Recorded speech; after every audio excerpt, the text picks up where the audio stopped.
Gang का खुलासा हुआ जिसने सभी लोग करते थे सामी के नाम क्या बसखारी थाने की टीम के द्वारा एक अंतर राज्यीय गैंग जो है उसको वर्कआउट किया गया है, बस्ट किया गया है।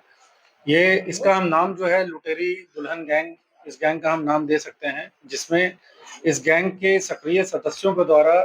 अलग अलग राज्यों में शादी करने के नाम पे लोगों को एल्योर किया जाता था,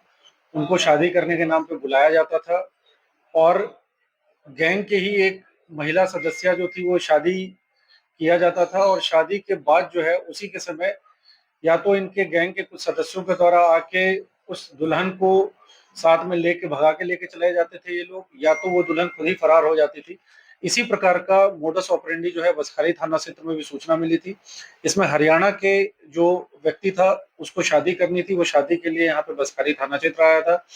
इसमें जो दुल्हन थी उसके द्वारा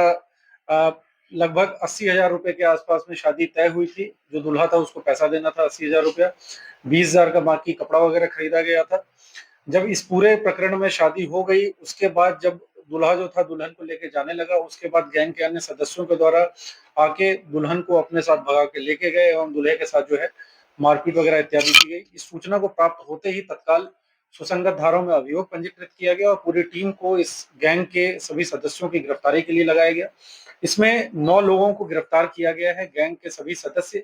जिसमें जो मेल मेंबर्स थे जो कि बाद में चेस करके दुल्हन को भगाने के काम करते थे, जो दुल्हन खुद थी, 2-3 और महिलाएं जो शादी के समय में दुल्हन के रिश्तेदार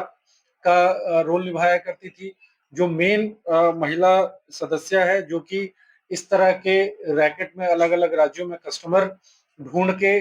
जो इस तरह का विवाह आयोजित किया करती थी, उसकी गिरफ्तारी की गई है। गैंग के सभी सदस्यों की गिरफ्तारी कर ली गई है। 72,000 रुपए बरामद किए गए हैं। जिस बाइक से दुल्हन को भगाया गया था उस बाइक की रिकवरी कर ली गई है और इन सभी के पास से 11 अदद मोबाइल फोन जो है वो बरामद किया गया है, जो कि इस अपराध में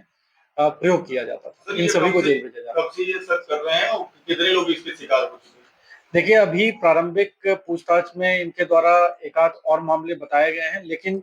इन सभी का जो है सीसीटीएनएस के माध्यम से आपराधिक इतिहास पता किया जा रहा है और बाकी पूछताछ में यदि और भी राज्यों के और जनपदों के नाम आते हैं तो उसको विवेचना में समाहित किया जाएगा। सर, बड़ी मात्रा में ट्रैक्टर बरामद हुए हैं, क्या है पूरा प्रकरण, कहां से